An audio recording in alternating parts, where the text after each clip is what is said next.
pasti. Karena ada resonansi, ada hubungan langsung. Ada hubungan langsung. Jadi tidak mungkin tidak berpengaruh. Karena kita ini bagian dari alam. Anak kandung alam itu sendiri. Dan cuma kita ini punya akal kan ya. Sedangkan batu besar, pohon besar, laut, gunung kan tidak punya akal.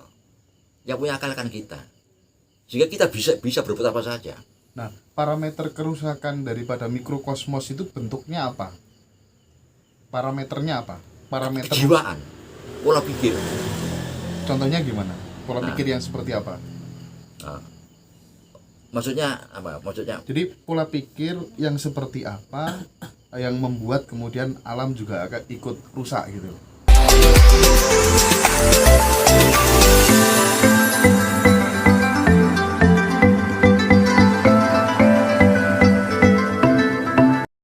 jadi kita kembali kepada kosmogoni lagi. Ini pengertiannya. Jadi setelah kita ribuan tahun ya konsentrasi kepada alam, lantas berubah dengan lahirnya humanisme, Aufklärung, Renaissance, itu Aufklärung. ya itu kepada nilai-nilai kemanusiaan. Ternyata kebablasan. Demi kemanusiaan alam dikorbankan, sehingga timbul goro-goro seperti ini. Baik itu berbentuk bencana alam, berbentuk virus. Enggak. Sebentar, Mbak. Sedikit saya bertanya gitu ya. Iya. Apakah kemudian potensi bencana alam di masa atau di tempo yang dulu itu intensitasnya berbeda dengan hari ini, dengan masa kini? Intensitas atau fluktuasi terjadinya bencana alam itu apakah memang berbeda intensitasnya antara dulu dengan sekarang? Memang sejak kita ini tidak lagi berkiblat kepada kelestarian alam, kosmogoni tadi dengan dalih demi kemanusiaan Ya. sehingga potensi-potensi alam ini diabaikan, dinomorduakan. Kalau pada saat kita ini masih berpegang pada doktrin kosmogoni pada alam, kita tidak berani. Misalnya tanah terasiring, ya tetap terasiring, nggak boleh dirubah. Kalau berdasarkan sejarah, berarti kan intensitas bencana yang terjadi akhir-akhir ini di era saat ini itu lebih sering dibandingkan dengan masa lalu, itu maksudnya? Begitu, iya. Oh, iya. Begitu. Jadi selain perang, nah, pada saat dulu orang perang ini tidak berpikir tentang tentang alam, tidak sampai mengganggu alam. Bencana itu berbentuk perang. Nah, sekarang ini yang terjadi goro-goro ini berupa alam. Virus itu alam, muncul dari alam, karena tidak keseimbangan kehidupan manusia dengan alam, kurang serasi, tidak ada keserasian, sehingga muncul bencana alam. Nah, jadi manusia kan tidak sampai jauh berpikir kenapa bencana alam terjadi, apa hubungan resonansinya dengan manusia bencana alam ini. Ya bagaimanapun juga kerusakan mental manusia, kerusakan jiwa manusia akan mengganggu alam. Kenapa kok berpengaruh, Mbak? Karena kita ini bahan kita dari alam. Kita ini mikronya, alam Mikronya, itu makronya. iya. Alam itu makronya, kita ini bagian dari alam. Semakin banyak pribadi kemanusiaan yang rusak, alam juga akan merespon. Akan rusak, iya. Pasti itu. Pasti. Karena ada resonansi, ada hubungan langsung. Ada hubungan langsung. Jadi tidak mungkin tidak berpengaruh. Karena kita ini bagian dari alam. Anak kandung alam itu sendiri. Dan cuma kita ini punya akal kan ya. Sedangkan batu besar, pohon besar, laut, gunung kan tidak punya akal. Yang punya akal kan kita. Sehingga kita bisa berbuat apa saja. Nah, parameter kerusakan daripada mikrokosmos itu bentuknya apa? Parameternya apa? Parameter Kejiwaan, pola pikir. Contohnya gimana? Pola Nah. pikir yang seperti apa? Nah, maksudnya apa? Maksudnya Jadi pola pikir yang seperti apa yang membuat kemudian alam juga akan ikut rusak gitu? pola pikir manusia ingin hidup nyaman. Jadi keinginan untuk hidup nyaman. Kalau sekedar tidak kurang ya dimakan, disandang itu kan gampang. Artinya serakah. Serakah, iya. Demi kenyamanan, maka dibuatlah apa saja. Oh gitu. Walaupun itu merusak alam. Misalnya menggali tambang seenaknya sendiri. Misalnya logam untuk membuat mobil, membuat pesawat, membuat kapal-kapal induk. Dengan dalih modernisasi dan lain sebagainya. Jadi semua tambang itu dikeruk habis-habisan misalnya. Itu kan rusak alamnya. Demi manusia itu. Jadi bukan demi yang lain. Bukan buat peralatan perang. Gitu. Itu demi kemanusiaan alasannya itu. Tapi tidak disadari bahwa alam akan rusak. Lah berapa unsur alam yang telah digali, dimanfaatkan oleh manusia tanpa mempertimbangkan apa alam ini tidak rusak. Kekuatan alam ini, bumi ini menjadi lemah kan, karena pola manusia ini untuk mencapai kemakmuran, mencapai kesejahteraan, mencapai kenyamanan. Itu yang dimaksud dengan tidak terpisahnya antara alam dengan manusia.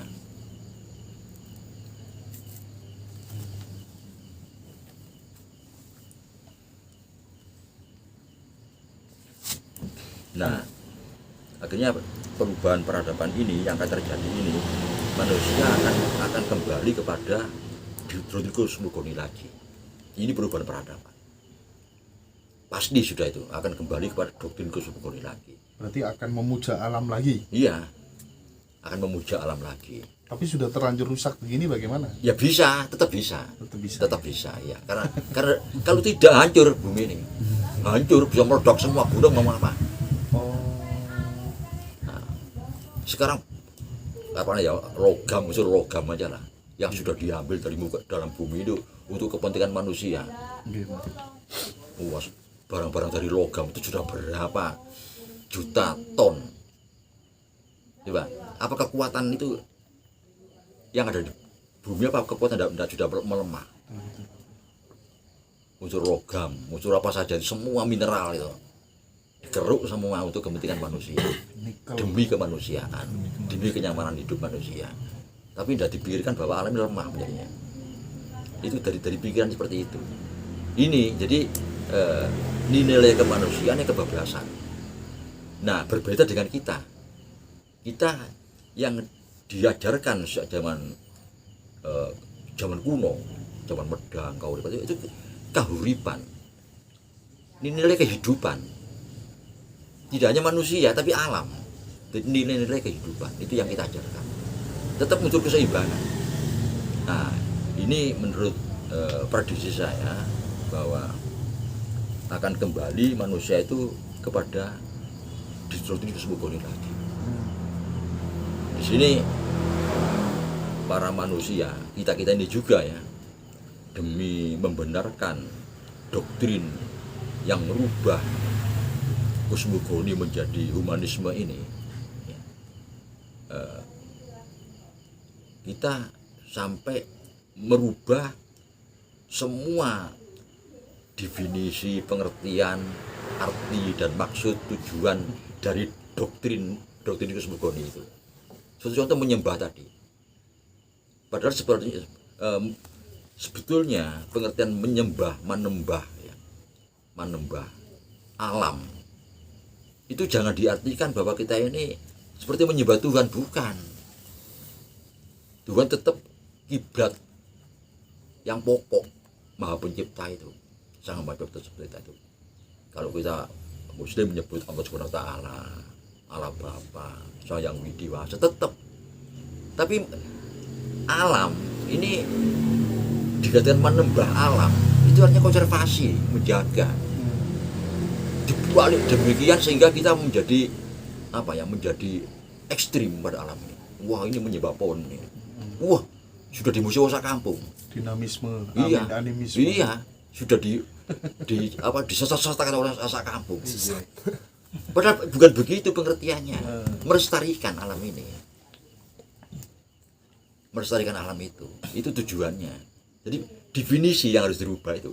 Berarti akar persoalan itu Akar persoalannya. kebodohan aja sebenarnya. Nah sebetulnya seperti itu. Tapi memang ada jaringan yang membuat seperti itu, ada memang. Oh itu berarti enggak murni tapi by design itu lah. By design, iya.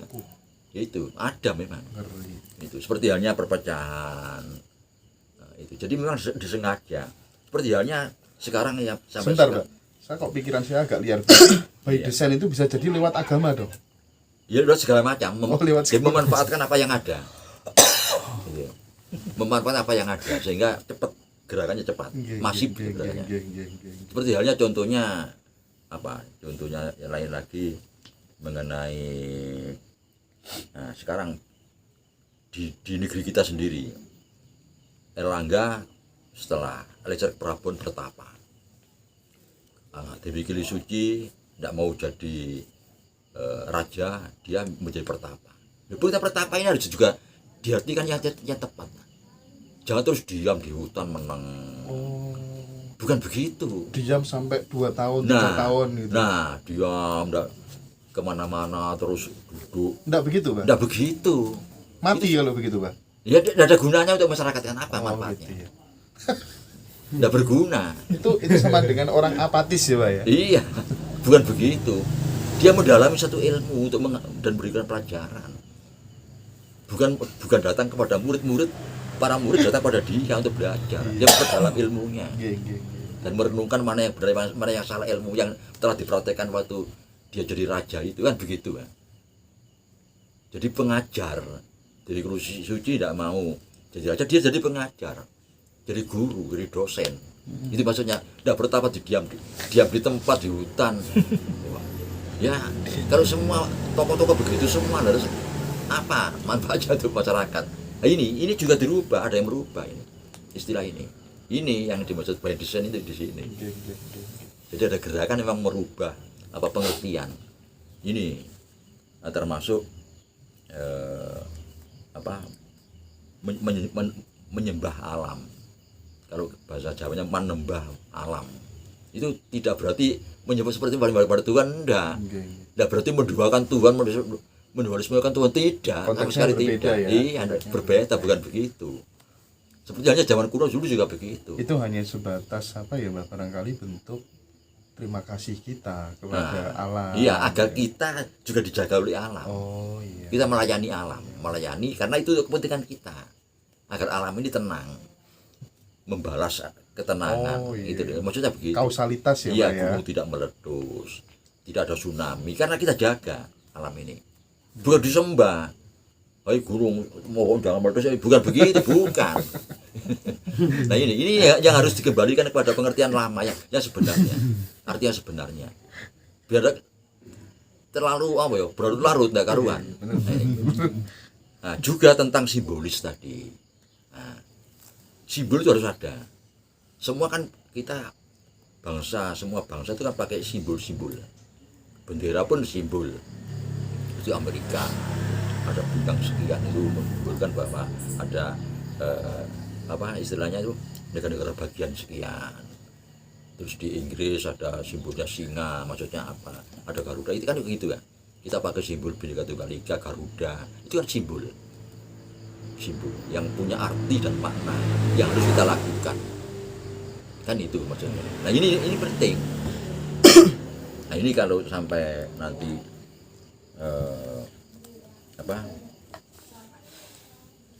kita kembali ke alam dengan goro-goro ini menandakan bahwa kita akan kembali kepada alam. Jadi kembali semula. Karena sebetulnya aslinya kita ini tidak mau merubah peradaban itu, tapi dipaksa oleh bangsa lain untuk merubah. Justru itu perubahan yang sangat signifikan ya, peradaban demi kemanusiaan yang akhirnya kebablasan ini titik kulminasinya penghancuran Majapahit itu. Andai kata tidak bisa dihancurkan mungkin tidak sampai seperti ini. Gitu. Karena kita yang memulai doktrin kosmogoni itu. Sehingga harus diakhiri di sini. Karena kita memulai di doktrin menembah alam itu kita yang mengawali, nah, sehingga mereka merubah menjadi humanisme. Ya. Itu titiknya terakhir di sini penghancuran Majapahit itu. Nah sekarang ini kita dimintai pertanggungjawaban oleh alam untuk mengembalikan lagi kepada